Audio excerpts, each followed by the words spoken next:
Welcome back to the channel, everybody. I am Mick Alphanim. So let's get it started right here with this article. It's about David Schwartz, and David Schwartz tries to put out so much powerful and good information for the people. I wonder if they really hear him. And other people have iterated a similar story, but this article here is from CoinGate.com, and it says this: Ripple CTO David Schwartz recently recounted a cautionary tale about his experience selling Ethereum. In a recent post on X, Twitter, Schwartz shared an incident where he decided to sell 40,000 ETH at $1. What? We've heard other people say the same thing about Bitcoin when it was still early, when it was young, when the price hadn't exploded yet. Oh, I spent my Bitcoin on pizza. And I mean, look, you look over this last year and a half, you look how many people sold certain things that could skyrocket, and they sold them for very low, sometimes even at a loss. And it just makes one scratch their head and say, what if these things were to skyrocket in the future? I think about that quite often, right? But let's go here. It says he sold his 40,000 ETH at $1 to install solar panels on a house that ironically he no longer owns. This is the whole Bitcoin pizza thing all over again. You sell your Bitcoin for some pizza, you ate it, and now Bitcoin is $40,000, $43,000 or so. It says expressing regret over the Ethereum sale, Schwartz lamented that the current value of the tokens he had previously sold would now amount to a staggering $100 million. And that's why it's very important to have the visionary eye. That's why it's very important to have patience. And that's why if you believe in a project, not financial advice, I'm not a financial advisor, but if one believes in a project, you decided to step into it, sometimes it's important to just stick to your guns. You do whatever you want to do, but that's the moral of this story. It says the story ignited a theme of speculation among cryptocurrency investors, especially the XRP community. What they believe was that, well, I don't understand how they wrote this. Investors, especially the XRP community, what they believe now to hold XRP. That had to be a typo. There's no way. That made absolutely no sense. My brain almost broke trying to read that, right? So I guess what they're trying to say is the XRP community, is definitely, reflecting on that. It says here, XRP community members notice a subtle yet significant message in the tale shared by Schwartz. I take it more to just be a lesson about any asset that you hold that could be potent, not just XRP or cryptocurrency, could be anything. But if you know it's potent, then stick with that. Don't let other people change your mind. There's a lot of that goes on. There's controllers out there. They get in position and they tell people what to do. And every day they will bust you over the head with their thoughts, trying to control what you think, right? And then there's free thinkers like myself. This is like, look, we're going to share information and you walk the path that you choose to walk. But it's like that in everything with us. It's like that with everything in life. It's like we hope that people choose their own paths in whatever they do, whether it could be wrestling. Everybody wrestles different. Everybody has a different style. You have to find a style for you. Boxing, everybody has a different style. You learn that early on. You can't fight like other people. You may have a jab. They may not have a jab. They're used to throwing haymakers. You can't throw haymakers all the time. I'm not a haymaker thrower. I got a powerful right hand, but I got to use my jabs just like my father told me. So we learned that early on, that every person has to choose their own path. But anyway, let's keep going on here. So they interpret it. Oh, so I guess they're going to, I'm assuming that a lot of people from the XRP community probably going to take this to mean I need to hold XRP. I take a much bigger lesson from that. Like I said, just overall, if you believe in something, stick with it. I didn't take that as to be specifically about XRP, but some people will. They'll think that he's trying to tell them, hey, hold your XRP. I would disagree with that, but if that's how people want to take it, so be it. It says they interpret it as an encouragement to steadfastly hold on to their XRP. Exactly. And if that's how they feel, then so be it. Regardless of its price falling below $1. In response, a pro XRP user on X asserted that David Schwartz is conveying a message about the rewarding outcome of patience, foreseeing the anticipated surge in the value of XRP. listen, I do believe XRP is going to go up in value. Just my personal opinion, not financial advice once again. But at the same time, he was trying to just share wisdom with the people. And this is the problem with sharing wisdom these days. People take it and they have a very acute way of looking at something. They automatically apply it to whatever is close to them, when really it should be much more obtuse. But I think he was just trying to share some wisdom. It wasn't specifically about XRP, although it could apply to XRP, but it also could apply to quant. It also could apply to gold. It also could apply to oil. It could apply to a lot of different things. So to be a winner, you cannot, I can't say you cannot, but to have true security in success. There's success without security, and then there's security in success. You should not put all your eggs in one basket. The alligator's going to get to that basket. The bear's going to get to that basket. Something can get to that basket, and you want to have some eggs somewhere else. Some over here, some over here, some over here. And that way, if anything happens to this one thing here, you have a multitude of other things you could turn to just in case things don't work out. And I'm saying that overall it's wise to protect yourself and to have multiple streams of income. Once again, let me clarify, not financial advice. Let me cook, though. Let me cook. To have multiple streams of income, have multiple places where you're saving capital. It's not just about bringing in money. Everybody's worried about bringing in money, bringing in money. You know how many people I've seen bring in tons of capital, and yet they have almost nothing saved. They're just spending. Their lifestyle is too extravagant. And let me tell you something. I've seen this across a multitude of industries. When I was dealing with the sports industry, I saw it there. When I was dealing with the movie industry, I saw it there. And I see it in crypto as well. Not enough people have a good plan on saving capital. Too many people want to ball out. Too many people want to throw their money around before they know it. They're older and they don't have anything to show for it. And that thing that they used to do that was good, it has worn away by now. So, look. Multiple streams of income, multiple places where you're able to save some capital, security, have your success with security. That's how I look at it.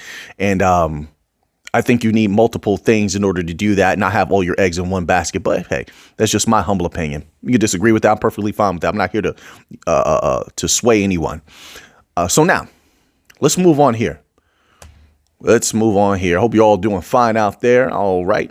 What are we listening to? What music are we listening to today? I listened to a little bit of Mario, that breakup song with Mario, Gucci Mane, and who was on that? I can't remember the other dude that was on it. Listening to some Locks, some D Block today. They're one of my favorites, right? Styles P is one of my favorite rappers of all time. I was going to listen to some Linkin Park. Hey, when I was young and they came out, look, Linkin Park was cooking. Yeah, the rock band they used to do rock rap. Anyway, let's get back to the crypto now. Which, by the way, another little random tidbit: people don't give Danny Glover enough respect, especially when it comes to Predator 2, which was one of the best Predators of all time. If you haven't seen it, go watch that movie. Yeah, it's not child friendly though. Don't have any children watching it with you. But Danny Glover, and look, Predator 2 is underrated. Very, very underrated. It's one of the best Predators that was ever made. Here's another movie that just goes under the radar as far as monkey movies, right? You think about King Kong and all these other, and Planet of the Apes. Are you serious right now? And you don't include the Congo from, was it 1994 Congo, that movie with Ernie Hudson and what's the guy he played as the clown in the original 1992 series. Anyway, Congo was another movie that's underrated. I'm giving you some classes. I'm dropping some gems on you. You're welcome. Here's another monster movie that's really good. Deep Rising from 97, 98. Oh, that was a good movie. Look that up on your Amazon Prime, on your YouTube. Deep Rising, another good movie you could watch. Oh, that's such a fun movie. Right around that same time, Deep Blue Sea came out, with the sharks, and the sharks were they had enhanced their consciousness and they were attacking everybody. That was another good one. Listen, my generation. Yeah, I'm going to go out on a limb there. Yeah, I'm planting the flag for my generation. We had the best music. We had the best movies. We had the best parties. We had the best dancing. We had the best fighters. I'll tell you, you can't put your fighters up against our fighters. You can't. But are you serious right now? You want to put your generation's fighters against mine. The only ones that could compete with us if you're going to go back to that George Foreman, Muhammad Ali generation. Other than that, we had Roy Jones Jr. On the tail end of that, you know, some Mayweather, Pacquiao, pick your poison. But we had Roy Jones Jr. We had Bernard Hopkins. We had James Toney. Do I have to keep going? We had Winky Wright. Even Winky Wright would put the beats on some people these days. Winky Wright. We had Pernell Whitaker. Oh, you want to go to MMA? You go, oh, your MMA fighters couldn't see us. Yeah, I'm going off. Skip this and go to the next crypto chapter if you want. You want to go to MMA? Your MMA fighters weren't better now. Well, first of all, I've been here in MMA since the beginning. The Ken Shamrock days, Dan Severn, the Dan the Beast Severn days, but I don't have to go to them. You see, I was also in the prior era. Fedor Emelianenko in his prime was a beast. Mirko Krokop was a beast in his prime. These are people I modeled my style after. They had me going to New York City looking for Sambo class. How many of you taking a Sambo class? You know, oh man, look, Hoist Grace, all the different Gracies. Frank Shamrock was in his day. Tito Ortiz was great in his day. Although you could say Tito was one-dimensional, but we had some of the best fighters. Vanderlei Silva in his prime, running through people. I mean, there's so many great fighters. Some even get forgotten, but we could put our people up against anyone. Randy Couture, one of our people. He's one of our wrestlers. Randy Couture, Chuck Liddell. I could keep going and going and going, you know. But anyway, I feel like we're the best of the best. Representing for the old school. Now, anyway, so let's get back to this crypto stuff here. We're mixing a little regular talk. We're family here. We're family here. By the way, click that like button and as also click that subscribe button. Subscribe to this channel if you haven't subscribed already so we can keep cooking over here. Oh, yeah. Now, this is a little bit of Algorand news. It says Algorand. What am I talking about? Algorand's Python integration set to transform blockchain app development forever. Algorand do good. That price was going up. Did you guys see what was going on? Oh, yeah, it was looking a little bit better. It says John Woods, CTO of Algorand Foundation, announced on Friday that a developer preview of Python on Algorand will be released on Monday, the 11th. The release is part of Algorand's upcoming Algo Kit 2.0 upgrade. I love Algorand. I believe in them. I do. I'm not asking you to, but I think the future is very bright for them. It says which would considerably reduce the cost, complexity, and learning curve of developing an Algorand's ecosystem. They're going to bring so many more banks in my humble opinion, but we'll see. Let them unveil it. You know, time will tell. The addition of pure Python development was the most celebrated addition when the Algo Kit upgrade was first announced back in September. As one of the most flexible, easy to learn, and used programming languages in the world. The release could open the doors to millions of developers looking to explore the blockchain space. Oh, we're about to dominate. The announcement of the developer preview came via Woods' X Twitter account, in which he also explained the development had been in works for over a year. Despite harsh times, blockchain marches on. Woods called the release a, quote, watershed moment for Algorand, unquote, as it would make Algorand truly accessible by allowing, quote, anyone, unquote, to build apps on Algorand. All right. So before we get into this next article, which the next two, I believe, are Solana articles, another random little tidbit, because, you know, I keep seeing these debates online. And they're trying to sleep on our generation like we're not the best of the best of the best. I'm going to compete. I'm going to represent for our generation. Let's go to singers. How dare these new generations act like they have the best singers? Are you kidding me? Are you out of your mind? Listen, you can't begin. I could put where you want to go. You want to go solo singers? I'm putting Mariah Carey up. We got Whitney Houston. Oh, we have singers that would sing you under the table. Most people haven't even heard of, like Lisa Fisher. Anybody ever heard of Lisa Fisher? If you haven't heard of Lisa Fisher, go listen to How Can I Ease the Pain? Oh, yeah, we had singers like that.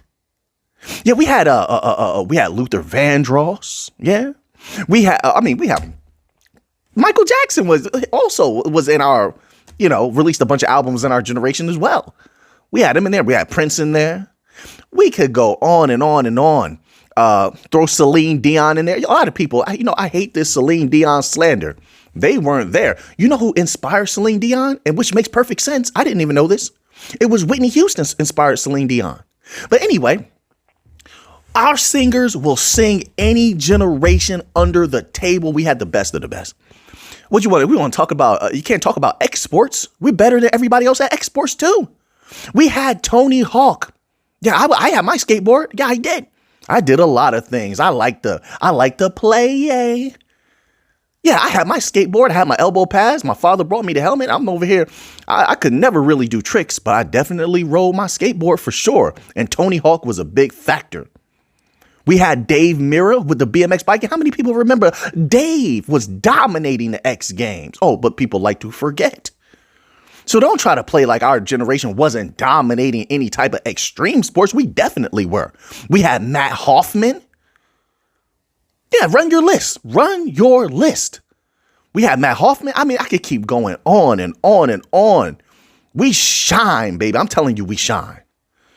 Oh, man. Well, let's move on here a little bit. These new generations, they're not going to understand. Us old schools, we understand.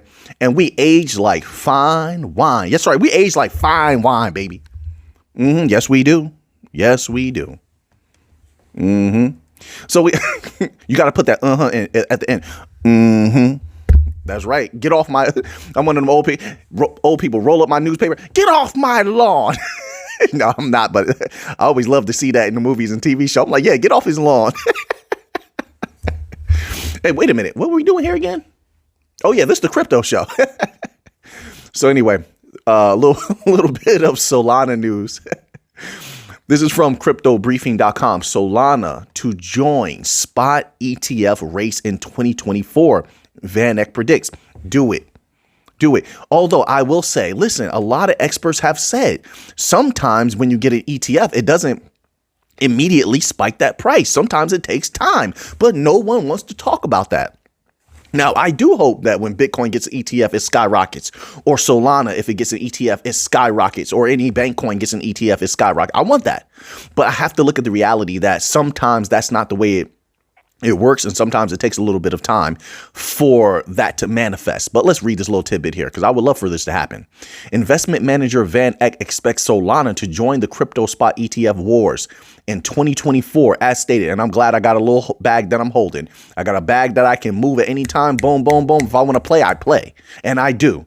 But I have another bag where I'm going to hold that bag. It's respectable. It's respectable. And we'll see how it works out long term. It says 2024, as stated by analyst Matthew Sigel and Patrick Bush in a new report published today. Quote, Solana will join the spot ETF wars thanks to a flurry of asset managers submitting filings, unquote. Oh, okay. That's eye-opening.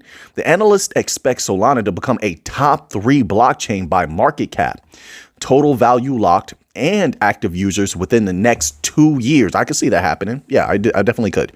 In 2021, Van Eck launched a Solana exchange traded note, ETN, on the German stock exchange Deutsche Börse, signaling its conviction in Solana's long-term potential. If its spot ETF prediction materializes, it will legitimize Solana. Solana is very much legitimized already, but okay, I guess you mean further legitimization, and allow mainstream investors easier access to Sol and other tokens in the Solana ecosystem. So that's major. Let's move on here to another little bit of Solana news. And this little article here is from U.Today and it's titled Solana price to go higher. Analyst reveals one simple reason. There's a lot of reasons it could go higher, but it's looking beautiful right now. It really is. But let's see what they have to say. Let's hear what they have to say. The price of Sol, the core native asset of the Solana blockchain, has a very simple bullish thesis that will likely push its price higher.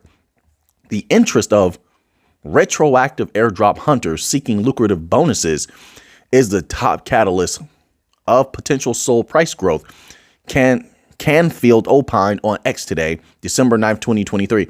Okay, so someone named Jacob Canfield is saying these things here. I haven't heard this before, but that's pretty interesting. It says more and more traders are having FOMO after the whopping success of the JITO airdrop. I don't know anything about it, which brought 5 and even 6-digit bonuses to SOL holders. All right, listen, I'm going to stop there because I don't want to talk about something and then people get a wind of this and I don't know if this is legit. I don't know anything about it at all. So people have to look into that themselves. All right. I like to not speak on things that I don't know about. So I'm just going to leave that at that. But Solana is very bullish. It says here Solana is changing hands at $76.94. Very nice. Being 5.5% up in the last 24 hours. We're going to move on from there. So now, of course, we have to keep up with what's going on with the United States economy because it affects everything. And it's terrible right now. Holy smokes, it's absolutely terrible. Don't let the overtime money and the mandatory extra time money fool you that's floating around. That's going to skew the statistics for quite some time. This article here is from dailyhodl.com and it's titled U.S. Debt Surges $240 billion in 1 month. Let me tell you something. This is very bad. Very, very bad. Let me ask you a question. Do you remember what we read about how skyrocketing debt affects interest rates? Huh?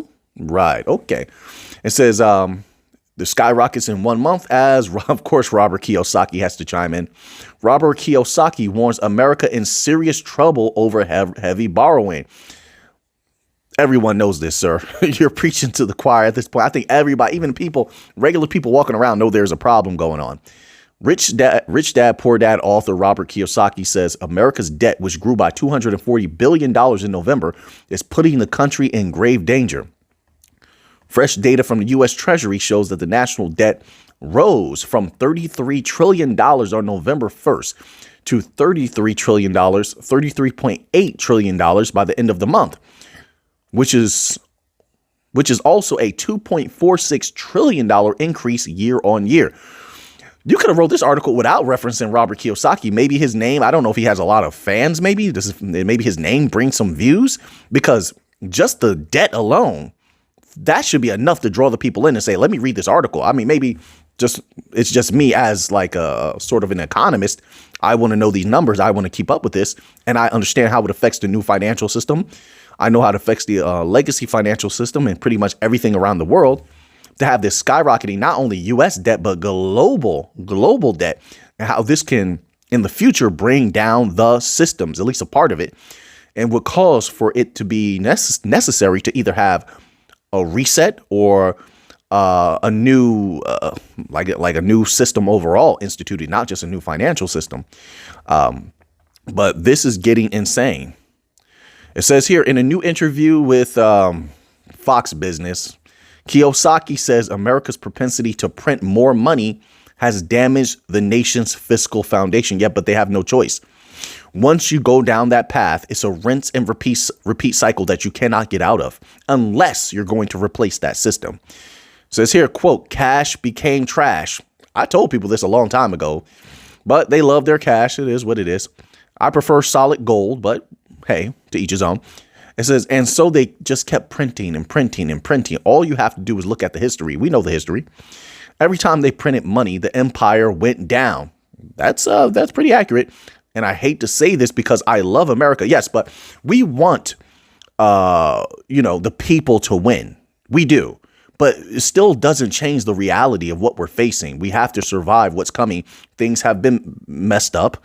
And so what's important now is just informing those who want to stay privy of this and want to make it through if we're going to be going through a very harsh economic circumstance, which looks like that's what we're heading into.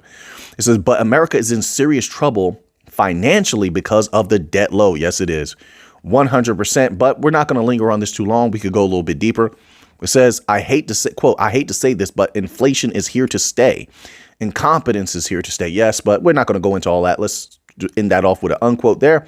Let's move on here. Protect yourselves at all times, people. That's what's important about that. Stay informed. That's also important. All right. So we're just going to read this little tidbit from this article here. It's also from the dailyhodl.com. It says the coming 2 months are going to be electric for altcoins. Now, I do, to an extent, I do agree with this. Things have been looking good lately. If they continue on this trajectory, we're looking at having a little bit of fun. I won't say a lot of fun. We're looking at having a little bit of fun over this next 2 months. I mean, I've been having a little bit of fun this last few weeks, right? A widely followed crypto analyst says that the next 2 months will be dynamite for altcoins as he updates his outlook on 3 digital assets. Of course, one of them is going to be Bitcoin, of course, and Bitcoin drags everything up. But I'll tell you what. A lot of things been looking good. Solana's been looking good. I saw Flare fluctuating a little bit. Nothing major, but it was a little bit interesting. Trying to think about what else. Of course, Ethereum does what it does. Algorand was looking a little bit better. So, I mean, look, if you stay on the charts, you'll see that some things have gone up a little bit. They go down. There's a lot of playing right now in the markets. People are trying to swing trade, day trade. They're making a little bit of money. If that's your thing, I'm a long-term investor, but I keep my eye on things just in case something pops off, you know. Solana Chainlink style, you know. So now let's move on here. We're going to end off here with a little bit of, I'm not sure that this is gold news. Oh, it is gold news. We're going to end off with a little bit of gold news today. All right. So this is from kitco.com and it's titled Hard Landing and Money Printing, Why 2024 is the Year for Gold. We keep hearing 2024 is going to be a big year. I'm hoping it's going to be that. We've had a little bit of fun at the end of this year, but most of this year was struggle. It says here, the recent all-time high for gold supports a run to $2,500 an ounce for the precious metal, said Florian Grums, managing director of Midas Touch Consulting. I like that name. All right. You know, but King Midas, my mother used to read us the old ancient stories when we were little. And I remember that was a scary story, you know, and I forgot what happened to him. Something happened to King Midas. Maybe there was a curse put on him or something as a punishment.